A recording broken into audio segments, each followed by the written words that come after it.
আল্লাহ রাব্বুল ইজ্জাতুল জালাল বললেন ওয়ায়াসআলুনাকা আনির রূহ কুলির রূহু মিন আমরি রাব্বি ওয়ামা উতীতুম মিনাল ইলমি ইল্লা কলিলা।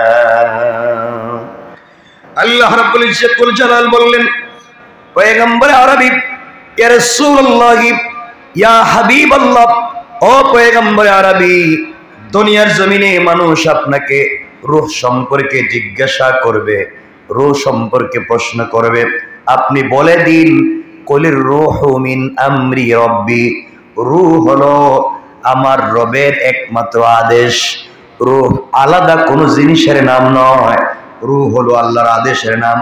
তোমাদেরকে জ্ঞান দেওয়া হয়েছে, তোমরা চিন্তা করে কিছু পাবে না। ওয়ামা উতীতুম মিনাল ইলমি ইল্লা কলিলা। আল্লাহ রাব্বুল ইজ্জাতুল জালাল জানাইয়া দিলেন পয়গম্বর আরবি, আপনি গোটা সৃষ্টিকে জানাইয়া দেন তাদেরকে জ্ঞান দেওয়া হয়েছে অতি সামান্য। পড়েন সুবহানাল্লাহ। হাদিসে এসেছে পুরা দুনিয়া যদি দরিয়া হয়ে যায়, পুরা দুনিয়া যদি সাগর হয়ে যায়, পুরা সৃষ্টি যদি সাগর হয়ে যায়, আর ওই সাগর থেকে একটা কাক, একটা পাখি যদি তার ঠোঁট বিছিয়ে এক ফোঁটা পানি উঠায় ফেলায়, তাহলে পুরা দুনিয়ার পানি থেকে তার ঠোঁটে যেই পরিমাণ পানি আসবে, আল্লাহ বলেন গোটা দুনিয়া সাগর সমতুল্য আমার জ্ঞান থেকে তোমাদেরকে পুরা সৃষ্টিকে দেওয়া হয়েছে সেই কাকের ঠোঁটে লেগে থাকা এক ফোঁটা পানি। আল্লাহু আকবার। আর এক ফোঁটা এই ঠোঁটের পানি দিয়া রকেট বানাচ্ছ, বিমান বানাচ্ছ, ক্ষেপণাস্ত্র বানাচ্ছ, ব্যালিস্টিক মিসাইল বানাচ্ছ, পুরা দুনিয়াকে ধ্বংস করে দেওয়ার জন্য তোমরা দুনিয়ার জমিনে ভাইরাস তৈরি করছো, পৃথিবীকে ধ্বংস করে দেওয়ার জন্য পরিকল্পনা করছো, তোমরা কি না করছো। এই এক ফোঁটা জ্ঞান, পানির মতো জ্ঞান দেয়া আমি আল্লাহর কাছে তো বাকি সবই রয়ে গেল। বান্দা তুমি আমার হয়ে যাও, আমি কুদরতি ভাবে তোমার দিলের ভিতরে সেই জ্ঞান ঢেলে দেব। সুবহানাল্লাহ বলেন।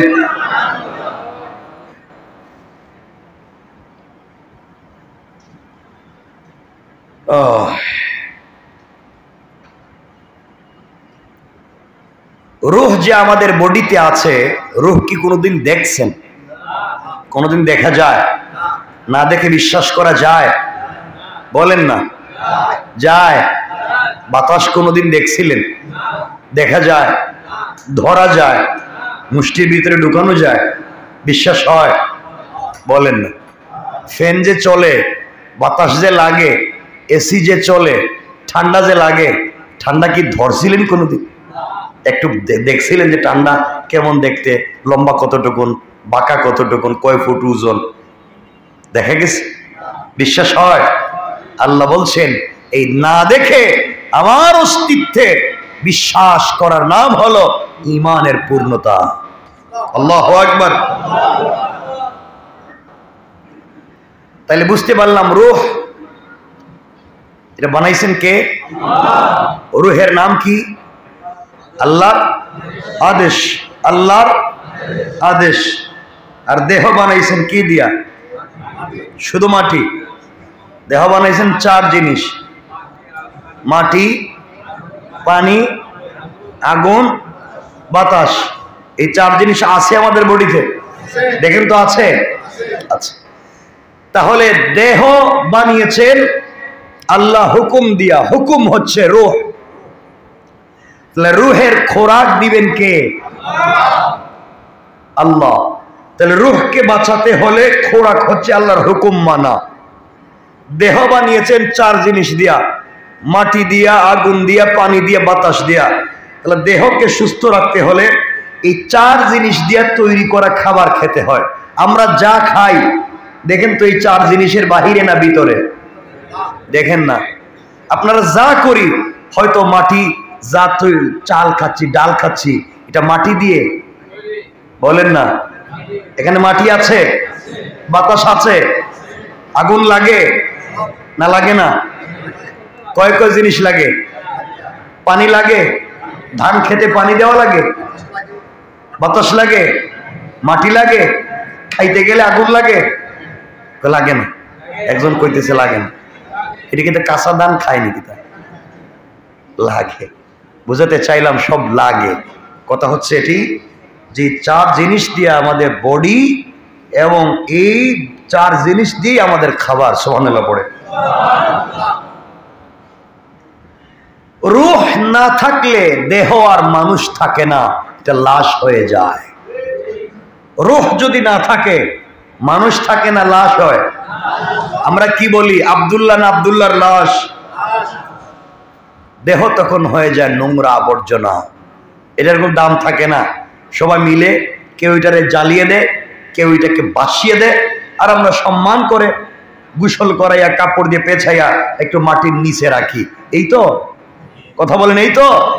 যদি জায়গা জমি না থাকে তাহলে বাসাইয়াও দেওয়া যায়।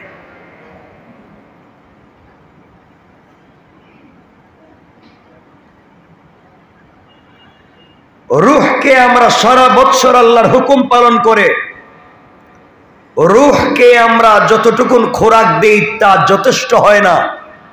এই জন্য রূহের খোরাক সৃষ্টির জন্য আল্লাহ তাআলা দিয়েছেন রমজান।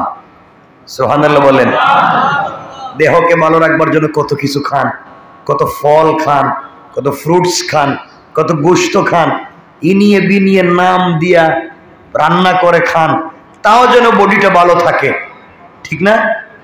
হ্যাঁ, কত কিছু খান বডিটা ভালো রাখবার জন্যে। জিম করেন কেন? কথা বলেন।